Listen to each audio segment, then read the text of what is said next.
Welcome to the R Show. We are live, joined by Steve K. How you doing, Steve? How you doing, mate? Not bad. Are you, mate? How you doing? Good. I'm good. We've got plenty to discuss, and it's not negative, but we're discussing some of the negatives that have happened over the last few days. First of all, the overreaction to Arsenal's loss against Everton. You would have thought that Arsenal had been relegated. You would have thought that Arsenal had been hammered by Everton, but no, it was quite the opposite. It was a 1-0 loss to a team that played very, very good on the day, and I think people massively dismissed that or forgotten about how Everton played. There's fans. Other top topics would be speaking. There's actually fans there calling for Emile Smith-Rowe to be sold, which I cannot believe. I couldn't believe it the first time I saw it. And I saw it again. Did another little video saying you must be crazy if you're thinking that Arsenal should sell Rowe. And then a couple people in the comments double down. Do you know what? Actually, we need to be careful. Because this could be the best time to get some for him. So obviously there are a few people that are thinking that way inclined. Obviously, and we're talking about, is it to rotate Martin and Ben White after a little bit of a dip in form? First and foremost, Steve, what's your thoughts after the Everton game? It's been a few days now. Is there anything more that sort of made you feel like why Arsenal lost, why they dropped points? Was it just Everton were good enough? Were we not good enough on the day? Any more light you could get on it? Yeah, I mean, I said on the day that I thought Everton played well, and you know, it was just like a really bad day at the office. Everton played well. We can't deny that, but something else we can't deny. We were off it. You know, there was quite a few players who, you know, gave us performances that we're not used to seeing, that we haven't seen all season. Even with the games we've drawn, and even with the one defeat, we should have won that. And also the defeat away to Man City. I mean, there was never this bad. But you got to give Everton a lot of credit. I thought, I don't know. I just think we couldn't get going. There was so many, you know, disappointing performances. But overall, you know, it ain't turned out so bad for us in the end. You know, it's you know, after the fixtures and you know after they're over and now, you know, you can look back. We're actually in a better position than we are when we kicked off. The weekend fixtures kicks off. So if we're looking for even positive, that's probably about the only positive, you know, I can find from it. Mm-hmm. I don't think Arteta really did anything wrong. I can't really blame him for anything. I try to think of the substitutions they've made. Sometimes you can look at that. I didn't think he did anything wrong regarding to them. There's been a massive overreaction, which we'll probably talk about later on. Mm-hmm. But it was just a really bad day for the office with some really bad performances that were, you know, un-Arsenal-like. Yeah. So there's all different angles that people come, but in general the reaction, I say it's an action because it's opinion, but considering Arsenal have only lost their second loss of the season and only the fourth game in which they drop points, I'm calling it an overreaction. Some people claiming that if you're trying to win the league, these are the games you should be winning. People pointing at the fact that Everton at the bottom of the league. Was there any standout overreactions that you saw, Steve? Oh, mate, I mean, I think like, I mean, is there a thing where once a year, you know, the Arsenal crazies, you know, come out from beneath their shells and pop up, and because we ain't seen them all season. People that I've seen that have praised us all season just was saying the most ridiculous things where I had to take a step back and, just shake my head and wonder why, where they was getting this type of reaction from. I mean, yeah, it was only the second loss of the season in the Premier League, and to say the first loss we shouldn't have lost. We deserved something out of the Manchester United game. The panic, the reaction over Jorginho was absolutely probably the maddest of all. I mean, all the people that didn't want Jorginho to sign popped their heads up, and some quite well-known Arsenal fans, you could say, came up and was talking total tosh, online or on podcasts. I mean, it makes you wonder how long these people have watched the game. And I think some of them actually get paid for on their podcasts for talking it, and that was all talking crap. There was the Ben White thing, people going on about him, Martinelli. Oh, there was, and one I heard, mate, which really, really annoyed me. And whether you watch the same thing as I did, was when someone said Arsenal are back to their own ways, which really. What pod was? What pod? Yeah. This was Arsenal Fan TV. There's just a few on there that they're waiting. They're waiting. They're waiting for Jorginho to foul. And the reaction of, I mean, I ain't going to name any names, but quite a very well-known, well-respected Arsenal fan came up with the reaction of the Arsenal back to these own ways, and I thought that we had finished with these days, and I was like thinking, you prat.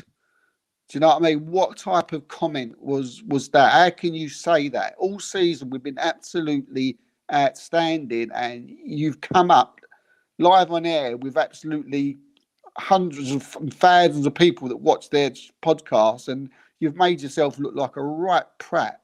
Excuse my language, but it annoyed me, and quite a lot did. And it wasn't overreaction. It was one game. It was, yes, it was a manager ban. Yes, it was Sean Dyche. We never play well at Everton. Just massive overreaction, mate, for me on all those sort of things there.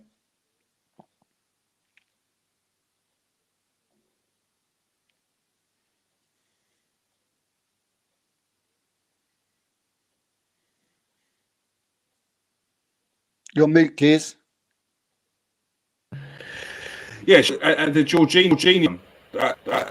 Surely, if you're picking out Jorginho performance and pinpointing Arsenal's loss, which is down Jorginho, surely that's an agenda, because he was on for like not even a minute goal winning, and it wasn't like it was down to him. It was just the flow of the game. It happened to be a corner, the first corner that he was while he was on the pitch. They scored from him. What I've watched a breakdown of Jorginho's game, and he played all right. Actually, I'm not even having that he played bad or was average or had to say no. He didn't have impact on the game, but he didn't play bad. There was some nice touches, nice turns, good passing. I don't know what people watching they saw Jorginho play. I feel like it was like a canned response, a pre-written script to the fact that if Arsenal drop points, that they'll talk about Jorginho in a bad light. What thoughts on his before he came on? I didn't think he did anything wrong. I thought he came on, and he came on at an awkward time. What do people expect him to do? Change the game? For me, he dropped into Partey's position, and for me, he just. He got hold of the ball. He was pinging it about. He played a couple of very nice, 30, 40 range passes that I see. His movement would look good to me. There was a couple of passes when they was a bit off, but we're going to pull him up for that.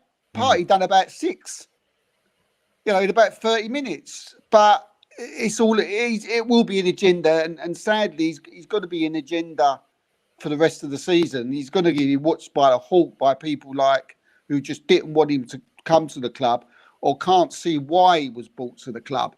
Because all I keep hearing is, you know, oh, why did we get him? Why did we not get Casado? Why did we not get Zubamendi? Why couldn't we put things down for Declan Rice? And these are people with intelligence. Well, they work on a massive channel, so I'm assuming that, you know, the governor of that channel has got them for their football intelligence. Well, I don't know after this, but you know, Casado, you can't. He didn't want to come. End of. He didn't want to come. End of. Forget it. Don't mention him. And those people that are talking of Declan Rice, I don't understand. Like, surely you've got some brain cells when we're talking about, like, West Ham in, like, what, bottom of this weekend or a week before the transfer window. People saying just go and get Declan Rice. Just go. Like, people talk, as if there's no middleman. Like, Declan Rice is a free transfer, and we just got to go out and grab him and bring him to the club. Like, West Ham have a massive say in that. And you think, we're going to Declan Rice, but they were talking about, there was talk of 85 million during the transfer window. At the end of the transfer window, there's talk of 100 million. I think if they were actually going to sell, which they never have done during the week, how much can Declan Rice cost them? It costs like 150 million to get him out of their hand because they're in a relegation battle. Yeah. And you don't sell your best player when you're in a relegation battle. Especially West Ham, because their hands would have burnt him down. They ripped it apart with their hands. No way you sell Rice in January. That's garbage that people talk about. Mentioning Rice's name. And Arsenal bringing him in and business done. Nonsense. Yeah. He was priceless, mate. You know, he was priceless to West Ham in January, and it was something that was never going to be done. Again, his name to even be brought up, his name to even be mentioned it just would make you wonder. You know, people were going on about Zubamendi. You know, he didn't want to come. He wanted to stay.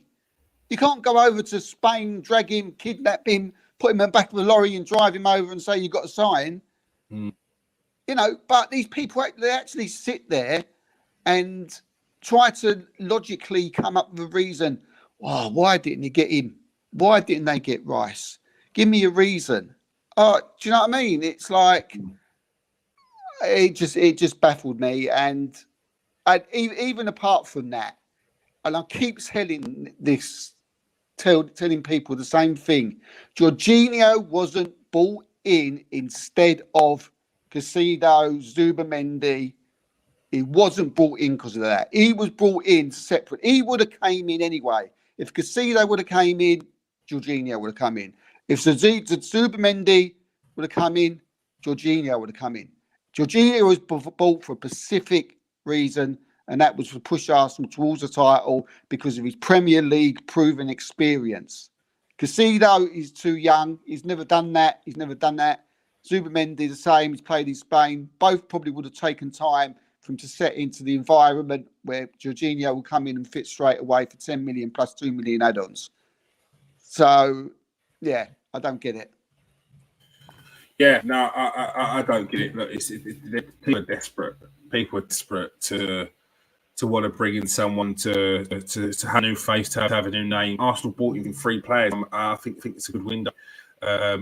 Trossard didn't have the best game. Came on the other day, but now you get people talking about Trossard. Was Trossard decided to sign? Trossard this, Trossard, and it's just like, come on, man, and like stick to what you say in the first place. Back it. It's hard to change your opinion. You can't say Trossard is a good in 1 minute after hitting him for 45 minutes or 6 minutes over 2 games, and then when he comes on the game where Arsenal poor. It was a bad signing. We should have got that. It's absolute nonsense. Yes, Trossard needs to raise his level. That's not going to happen in the 2 games that he's been in. The 2 weeks that he's been at Arsenal. It's going to take time. It's going to take months. You'll see the levels that Trossard has grown next season. Like Like, for instance, when he came against Everton, there was 2 times where he went for the shot. The second time, Eddie Nketiah was in the box and he was open. He's not having that shot again. I guarantee he won't be having that shot again. He'll be passing it because that shot was like he was playing for Brighton and you're desperate for a goal. You play for Arsenal, you've got to be more composed, look up, know where your man and back pass. And he will get used to that. That's Brighton mentality. You're now to Arsenal mentality. It's going to take time. And he got that time on his side. He's 28. Like, he's coming up to prime. He just made the move to a big club at the right time. So, yeah, look, massive overreaction. Fans need to get a grip of themselves because you are part of this as well. You're a part of this, the 12th man. This will be different for the player, the crowd in the stadium. The crowd in the stadium is unbelievable at the moment. It's been the best that I've ever heard, and countless people have said the best they've ever heard from even when there was a hybrid, even under the Invincibles. They're saying the best atmosphere that's been. So this will be, but still, people on the socials need to get a grip of themselves because this overreaction after one loss, a drop in points. The same happened when we dropped points to Southampton. The same happened when we dropped points to Newcastle. People's reactions are ridiculous. You just need to calm down. All right. 2 people that didn't have the best games the other day. Gabriel Martinelli and Ben White. Some would accuse Ben White and Martinelli of dropping in a little bit of a patch of form for the first time in a long while. Question is it time to rotate Martinelli and White, bring in a Trossard and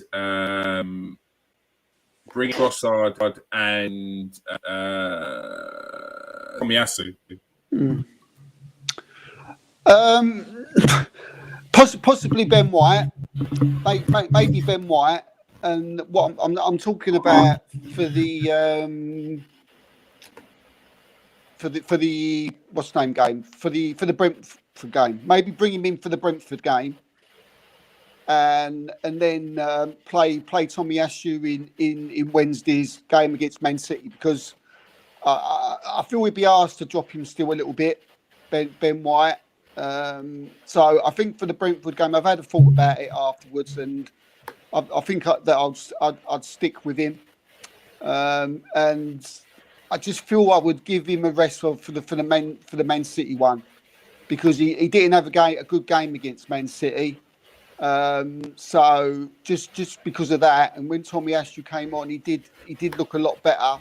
He seemed to be able to manage whoever was on that side at the time. Was it Grealish? I don't know, but maybe it's just the time. It's a good opportunity, kids, because we've got 2 games now close together, and these 2 games are massive. So I think possibly, even if Ben White was on mega form, I'd probably give him a rest in one of them anyway, and bring Tomiyasu in. So, but you're right, he's been a bit off it, but I'm not worried. I'm not too worried. Where I would say, right now it's time for Tomiyasu to come in, and now you're because he's been outstanding all season. I don't think it's to that. That degree, but like I said, I think I would play him against Brentford, but not against Man City. As I said, just for those, specific reasons that we've got 2 games close together, and the fact that he didn't have a good game against Man City, and just in case he could do with a little break. So, yeah, as far as Ben White goes, I would give him a rest. So you give Ben White a rest, and Gabriel Martinelli, you'd keep in for the next game. Yeah, I would. I would. Again, another one I've thought about, and I've just come to the conclusion that I don't blame him really for the bad performance, especially against Everton. I don't feel that Xhaka didn't have his greatest of games, and he didn't really. Normally, he helps out Martinelli a lot. Martinelli was getting tied up a lot by the Everton defence. They was up for it that day, and soon as Martinelli got the ball, he had 2 or 3 people around him, and I did feel that, you know, the rest of the Arsenal players didn't help Saka on that side, especially Odegaard, because he was literally probably his worst game of the season for Arsenal the weekend. You know, he didn't help Saka much, and I think Jack on the other side didn't help Martinelli much. And I don't think he's going to come up against the same problem against Brentford. So for that reason, I'd keep him in against Brentford. See how he plays against them. And again, if we see like the old Martinelli, if he has another bad game against Brentford, then possibly, you know, bring Trossard in against Man City. But yeah, I just felt that other Arsenal players, you know, could have helped him out a little bit more, because he was getting doubled up, trebled up, quite a lot. He was just running into cul-de-sacs. Yeah, I think I'd keep Martinelli, but give White a rest, especially for Man's. Well, I wouldn't give any of them. I wouldn't drop any of them for that game. I'd definitely play Tomiyasu against Man City, and I'd see how Martinelli performs against Brentford. At point, do you think that Mikel should start looking to keep a freshness throughout the squad and rotate? Because it's going to... This month we've got 3 games, I think, but after this month we've got... the Europa League's going to start for the next round, and then we're going to be in after that. Games are going to start coming a lot more regularly towards the end of the season. What point do you think Mikel Arteta should start mixing and matching? Well, as you say, it would normally be, especially on a Saturday. I would say it would be, you know, if you start seeing players getting leggy, dropping in form, because at the end of the day, you still want your main 11 out there every week, if humanly possible, if everybody's on it. At the moment, there's a couple of doubts with White and Martinelli, so they've got to be kept on. But obviously, we got, you know, Europa League. When, you know, obviously, I wouldn't play any of those in both of them players, possibly in the Europa League. But it's really awkward here, because you want your best team out, and you know, Martinelli, if he was on it, you never. I don't know if you drop him, or do you bring Trossard in? Have we seen enough of Trossard yet? He's only played the 1 game as a substitute appearance. So I don't know whether it's a drop, difficult. though. I don't know whether it's a drop. Drop sounds like a harsh word, but I mean, it wasn't long ago that we were talking about these players that need a rest, and they haven't had a rest. So a case of they need rest, or are you keeping them in there? Because if you keep him in for the Brentford game, then you've got to play for the Man City game. If you keep him in there, then you're keeping you. And at what point do these players get rest? So, I mean, yeah. When do you start? It's such a fine line, isn't it? You know, it's such a fine line when you feel that you want your first 11 out, every strongest team out every game, and as you say, like, you look at Trossard. Can he came in? The question we've got to ask ourselves is, if Trossard comes in for Martinelli, can he do the same job to the same effect? Mm-hmm. That's the question, and the decision that Arteta's got to make is when he feels that is the right time. Now, you might say we've lost our last 2 games, so now's the right time. So I'm sure it's going in Arteta's head. It's such a difficult one. I think there definitely needs to be kept an eye on. You know, especially Martinelli, whether he's tiring, and it's such an hard one to answer, because I know Martinelli, when he's on it, he's unstoppable and unplayable. And you don't know if he's just going to get his form back, come back a bit Brentford and fly. And we still don't know. Trossard might still need 2 or 3 games, And are we in a situation now where we've just lost two? We lost the weekend. We want to go out there the weekend and win. We have to. I mean, if we lost against Brentford, we'd be like, oh, we'd probably be starting worrying like that we've dropped another 3 points. So it's a difficult one. It's a really difficult one. But we should beat Brentford. We're at home. We're at the Emirates. I think if I'm Arteta, I'm thinking, let's see what you do against Brentford. And then if you still look like you're not at it, then we're going to bring Trossard in for a few games. And, and possibly once Tomiyasu comes in against Man City, if we do see him, if he plays excellent against Man City, then we keep him in for the following weekend. So that's what I want to do. But I think my brain's telling me that I want the full team out there with me White, with me Martinelli, going out there against Brentford the weekend and just going from where we've left off. This was just a blip. So, yeah.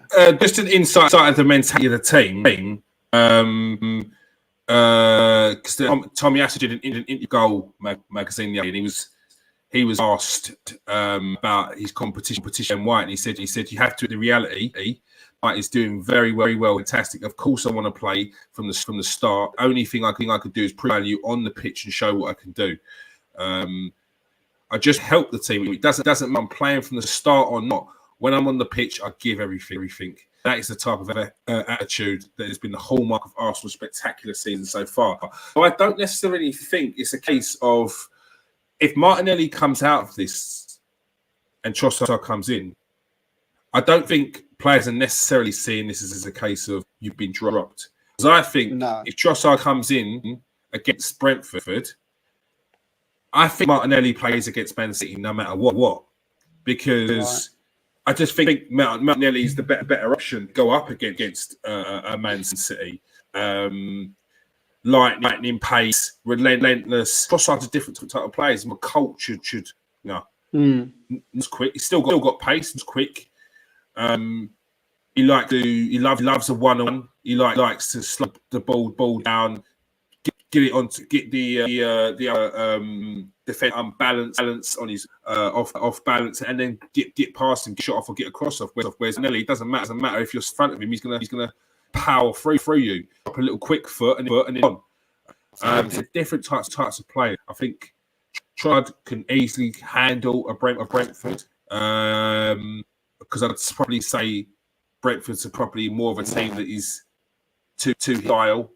But yeah, look, it is a tough one. It's not an easy question. That's why I posed it to you. It is tough though. Yeah, and it's the same for Ben White. In my eyes, Ben White's in a bad patch of form. He didn't have a good game against Man United. He didn't have a good game against Everton. And it seems maybe a little bit of confidence is getting in his way there. He wasn't getting the overlapping runs against Everton, which is not a worry. But you're right back. You've been playing the right back all season. You've been doing that job.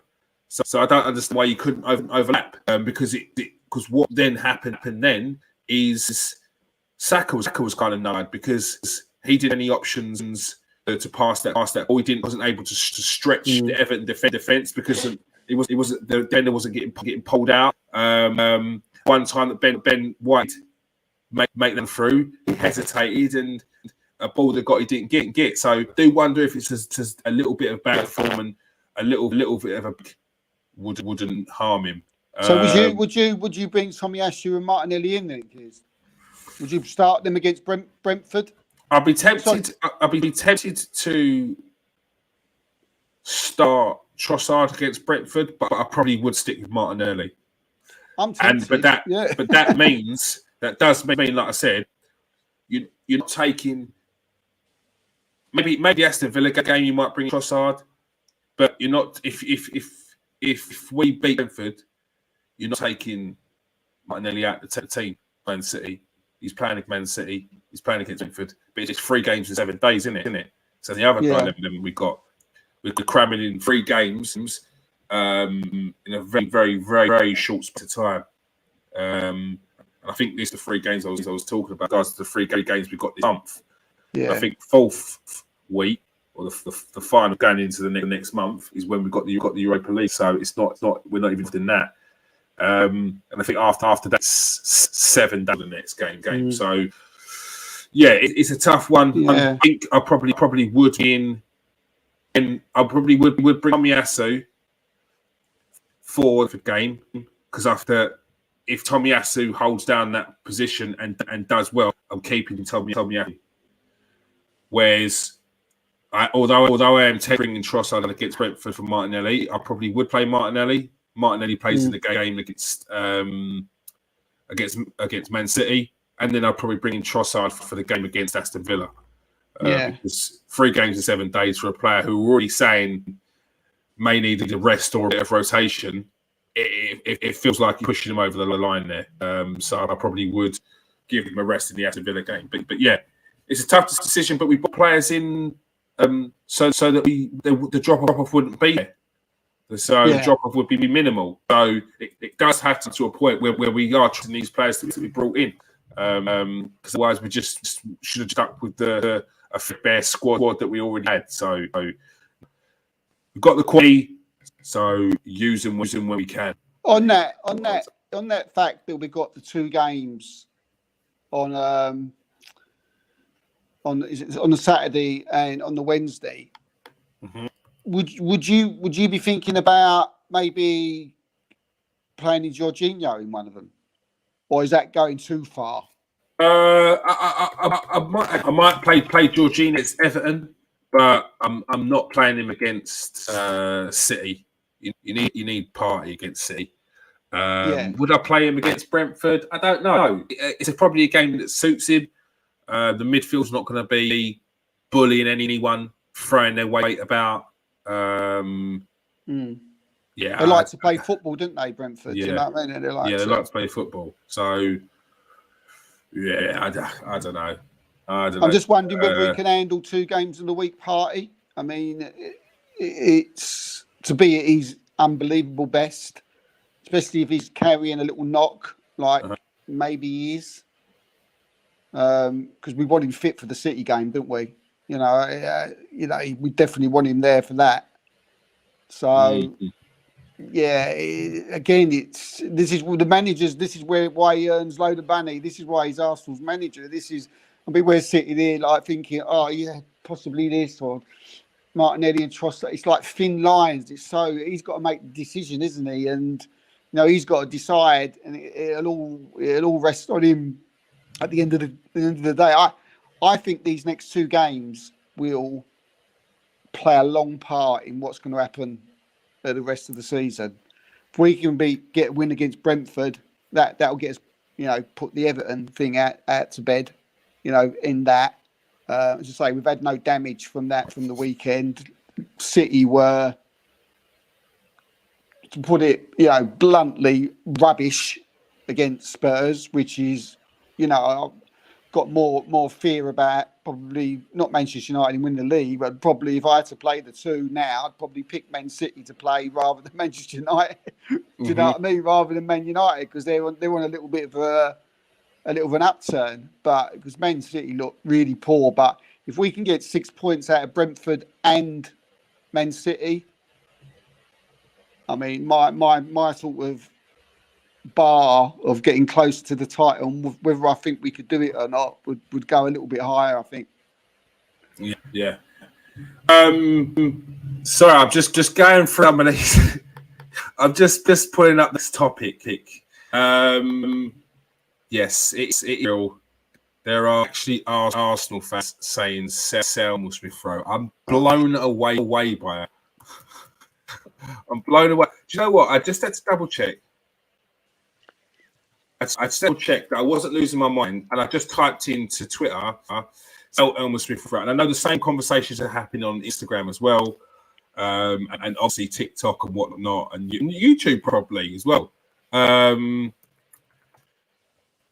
It's madness that this is a kid who was our top goal scorer or joint top goal scorer last season with Bukayo Saka, one of our top assists last season, and one of our best players. When Saka was not playing well, Emile Smith Rowe was playing well.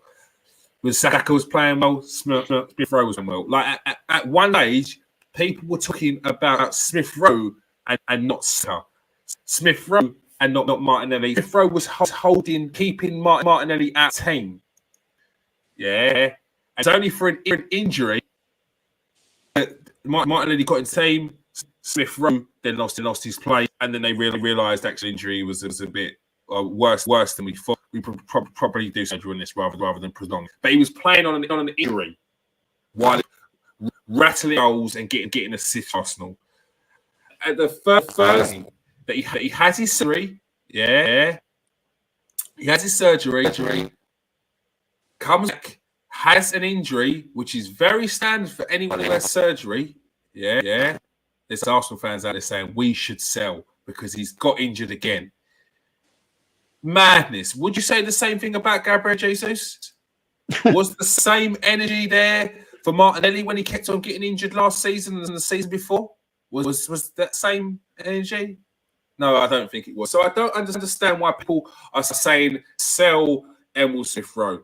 Now, let's just get to this. Now, just so that people know I'm not losing my mind. I won't mention any names, but the first one, this came two days ago. 2 days ago, we need to sell Emile Smith Rowe. We literally gave him 6 months to pattern up his injury record, and he's already injured. Wow, I'm lost for words. Wow. Love Emile Smith Rowe, but he's not untouchable for me.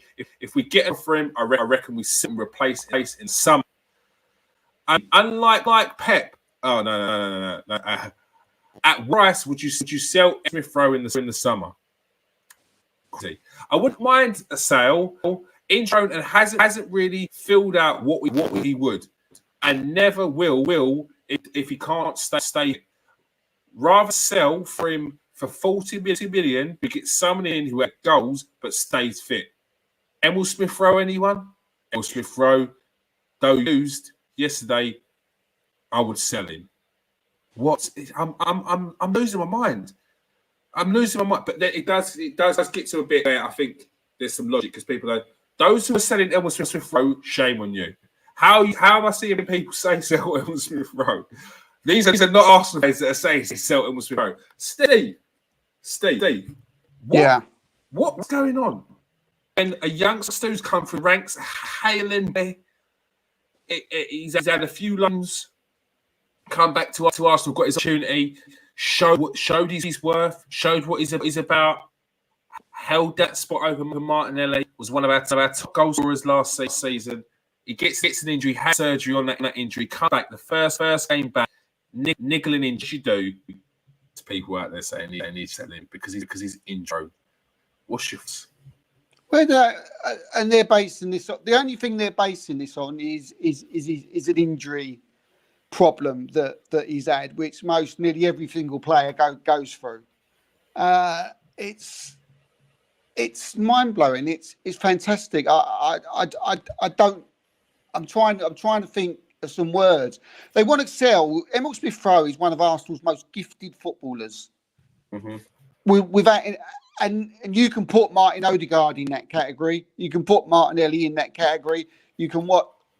Do these people, do they not watch Emile Smith Rowe? They're not seeing what this guy is capable of. You know, this guy got into the England squad. You know, and when he played, performed well and didn't look out of place at all. This is the guy that was keeping Martin Odegaard out the side at one point.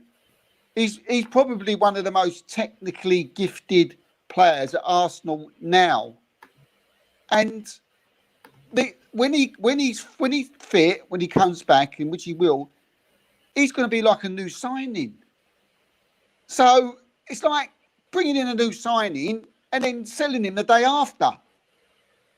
It just don't make it doesn't make any sense. The guy, this kid's got everything. You already mentioned there.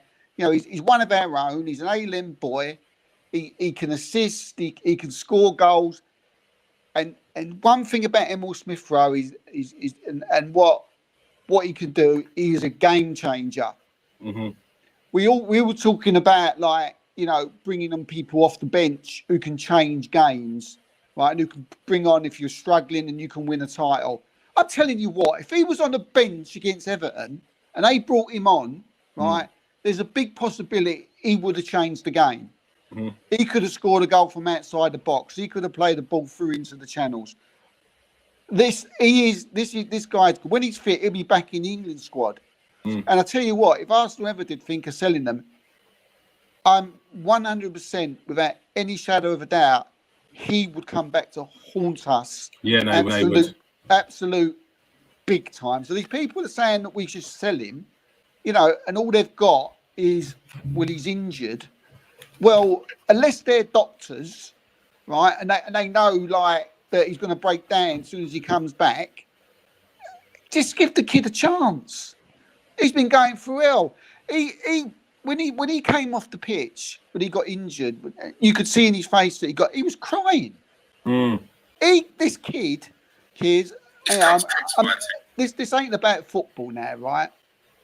He loves Arsenal Football Club. Yeah, he loves them. So he's an Arsenal fan. You could tell when he's on the pitch how much he loves. You can tell the way he talks how much he loves them. They say Harry Kane's one of their own. Emile Smith Rowe's one of our own, and I don't care. Arteta would never sell him anyway. So people were talking rubbish, and yeah, I mean, I just can't wait till he comes back, mate, because we need him. We need him for that final push, and from what I'm hearing, he could be back Saturday. He's a bit like that. He's not, you know. I mean, that would be fantastic, wouldn't it?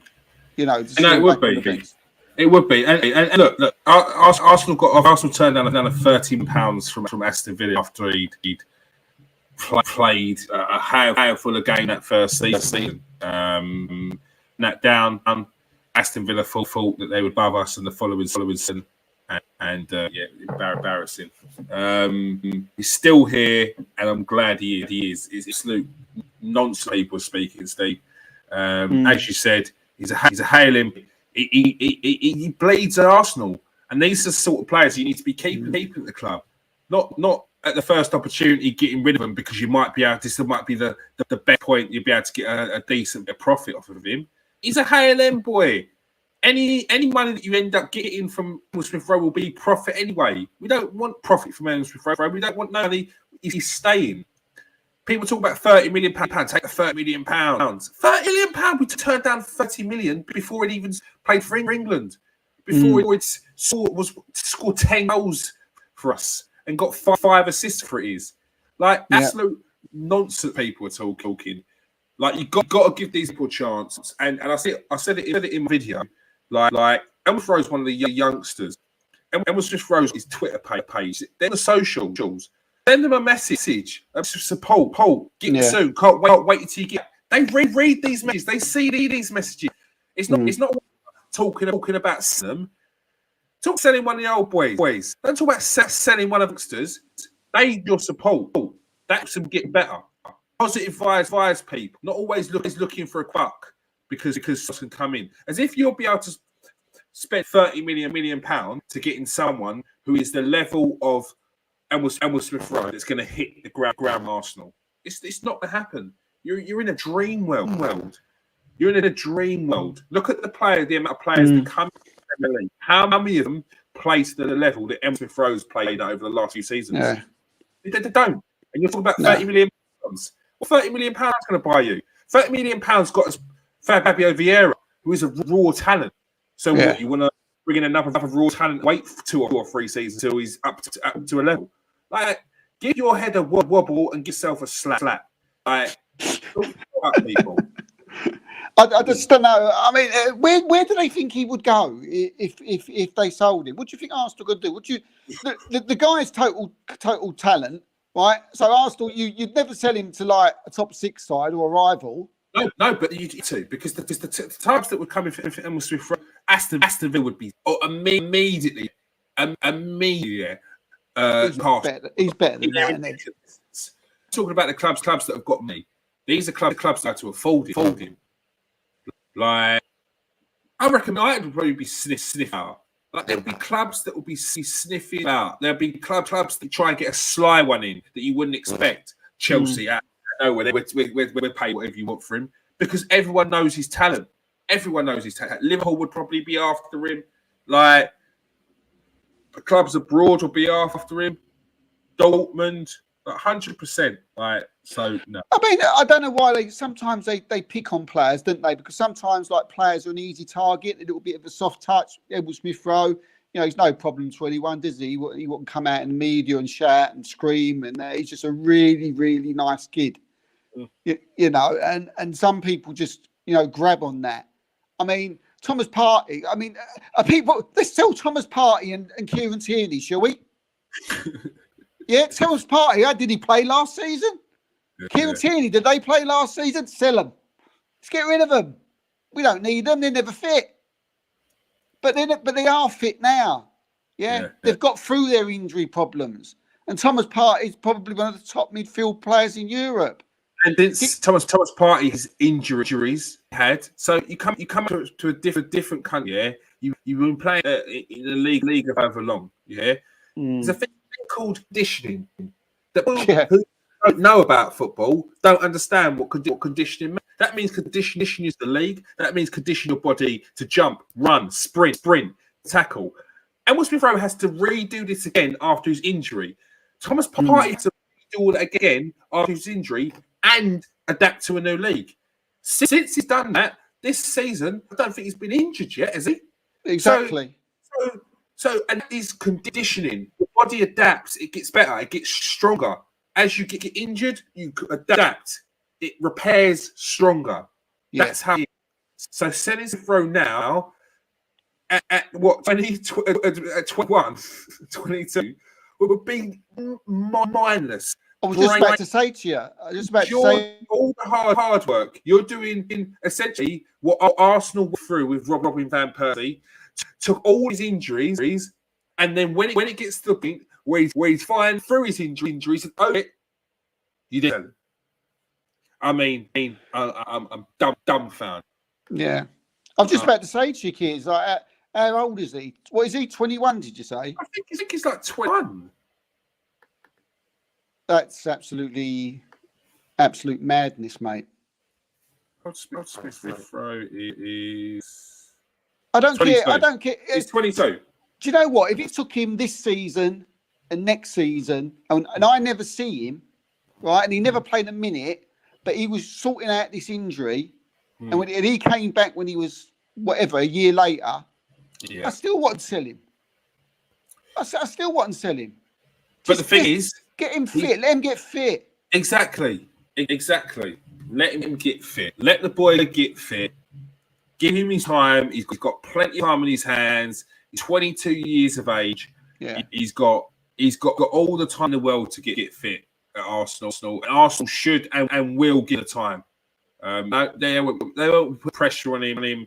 May feel like he needs to come back. There's potential that we might see him. It's mad. Yeah. I'd hate for some of these people to be coaches or a part of the Arsenal back staff because they would the players like morale be in the bin in the gutter with some of the state people come out with. Right, it's laugh, absolutely laugh. But as you say, they look online, don't they, kids? The players. Do you want him to see that? Look online, 100%. Ramsdale got a very young squad. They're up in this internet world. They've got thicker skin. They've got thicker skin than we would have. Yeah. Like, because if we were online, we'd be like, no, I'm not having that. And we'd be in the comment section. We'd be jumping. We'd be trying to jump through the phone. Do you know what I mean? Like, we're losing it. But they've grown up on this. But it's still an element of, if there's more fans saying sell him because he keeps getting injured, that's something that doesn't matter. Like, that will hit you hard. Like, you don't want to be seeing that. Like, so yeah, no. I think it's absolute nonsense. People are talking that kind of rubbish. See, another one. I know it's not a subject tonight, but again, it's a split. It's really a split opinion. I actually put on my Twitter page and like it went absolutely crazy when I put it up, and that was what should Arsenal do with Nuno Tavares, and it went absolutely wild, you know, with different things. Oh, sell him, get rid, sell him, get rid. You know, I'm not in that camp. I think this geezer's got something. I think he's. I really think he's got something. Jerome's back next week, and he'll do a little round on how he's been playing. But he's had a very good season. I watched him. He played against Nantes, I think it was last week. 2-0 victory. Got another assist, and it was a 30. He's a winger, isn't he? It was like a 35-yard run. He was just plowing through people. They couldn't touch him. I thought it was a winger that was running. I was like, who's this geezer? I was like, don't tell me that's Tavares. Do not. And it was like Tavares, and the geezer scored no goal in the end. But Tavares did all the work, and he's been very, very good this season. I think it's very hard to turn around and say sell him. He's a unit, isn't he? Powerful, fast, quick. He's like. Yeah, I mean, he reminds me of he's like that. I mean, hopefully he's better than the ones I'm going to name, but a St. Maximin or a Mandatore, you know, that absolute power that you just can't stop. You know, when they're on it, and you know, I hope that he will turn into better there. But he seems like he's playing in every position. He was at the weekend, I think he was playing on the right as like a right winger with Saka plays. Yeah, he's it's fun how. I see how he kept up in some idea remarks about how Arsenal didn't plus position, yet Marseille are playing him in every position, and more so than the positions that Arsenal played him in, because Arsenal played him at left back, mid. They've played him at right back and right mid as well. So but he has got in 19 games he's got 5 goals, and I don't know why it doesn't say he's got an assist here, because he definitely got an assist the other day. That was his assist. So he's got 5 goals from left back, which is not a bad tally. I don't know why they haven't put assists in. So I assume he's probably got or key passes in those key areas as well. So it'd be very interesting to see what Arsenal do with Nuno Tavares next season. But we'll make that topic of discussion next week. Definitely do it. And big up Florian Balogun and all. There's Florian Balogun. There's also Charlie Patino, who's had a very, very good season at Blackpool. So there are questions asked about what Arsenal do with their star loanees in the coming season. Big questions to be asked. All right, a little quick look of the game coming up on Saturday. It's Brentford, followed by 3 games. 3 days later, they've got Manchester City, and then 3 or 4 days after that, they've got Aston Villa. So the big 7 days coming up, Steve. Let's ask the question: how many points do we get out of those 3 games? Aston Villa is that's away, isn't it? Aston Villa is away from home. Next 2 games are at home. Yeah, I fancy 9. I fancy 9. I do.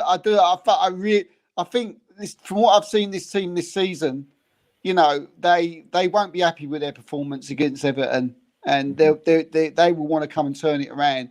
And when we have had a little below par performances this season, and you know, Southampton comes to mind, and the Leeds game comes to mind, because really they should have got something out of that. We was a bit lucky to come away with a win.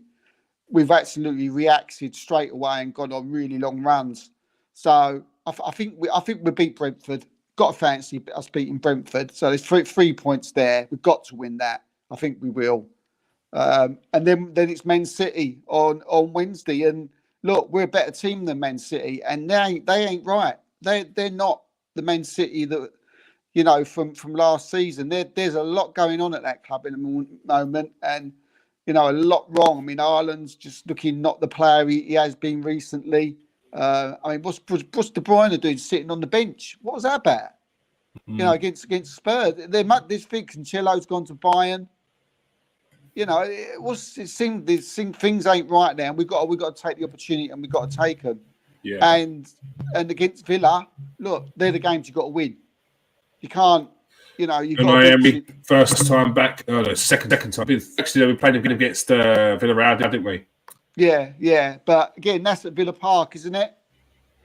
Yeah, it's a Villa Park. Yeah, but we've got these are the games you've got to win. If you're going to win the title, or you're going to really be right there to the end, you've got to beat teams like Villa. And again, you know, we should be able to beat them. So we've got like 3 games in 7 days, haven't we? No, even less than that.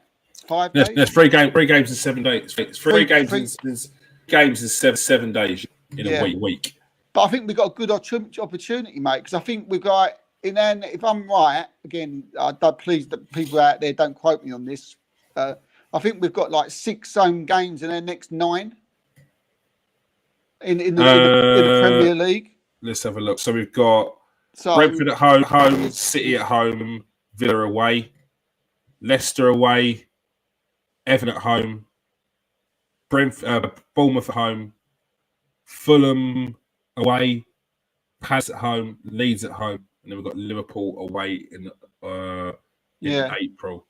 So it's a bit of a mix, but we are catching up in the next 4 games. The next 6 games, 4 of them are home. Yeah, so it's a good opportunity. Do you know what I mean? For us to like strengthen that time. Because then, you know, then we start coming up. And I think we got, you know, that Everton game. I'm looking forward to. There'll be time for a bit of revenge there. But yeah, to answer your question, mate, I think we should get 9. I think we'll get 9. I think we'll beat City, we'll beat Brentford, and there's a part of me that maybe would have took a draw at Aston Villa on another day, but I think the players will be up for that, and I think we'll win it. It'll be a close game, but I think we'll win it. So, do you see any signs of pressure at the moment on the players, or do you take it in their stride? Sorry, but signs of time. Are you seeing any signs of pressure?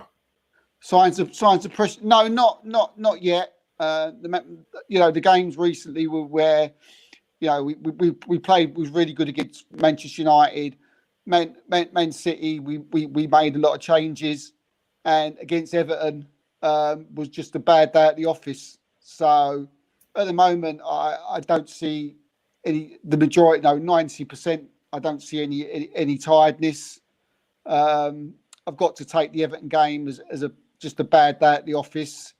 Again, this Brentford game is going to tell us a lot. I mean, if they look tired against Brentford, and they look leggy against Brentford. Yeah, we're in trouble. Then I think next Tuesday we'll be having like a more worrying conversation. Yeah. But again, like we mentioned right at the beginning of the show, Kears, I think Martinelli, we got to keep an eye on him, especially against Brentford if he plays, you know, on how he does. Because if he has another poor one, do we play him against City or you know, and do we play Trossard? And I think Ben White had a bad game against Man City, didn't he? In the cup, he wasn't great, was he? Did he start against City? I can't. Who am I thinking he had a bad? Oh, it was Man United. Man United. Yeah, because he came off because he was getting roasted by Rashford. Yeah, just 2 players I've got to keep an eye on. The other players don't. You know, I don't see any tiredness setting in at all. I think we're fine at the minute. And again, like that, you know, that keep being guilty, repeating myself, like this is going to tell us a lot. If we, you know, Arteta will respect a reaction, the fans will expect a reaction.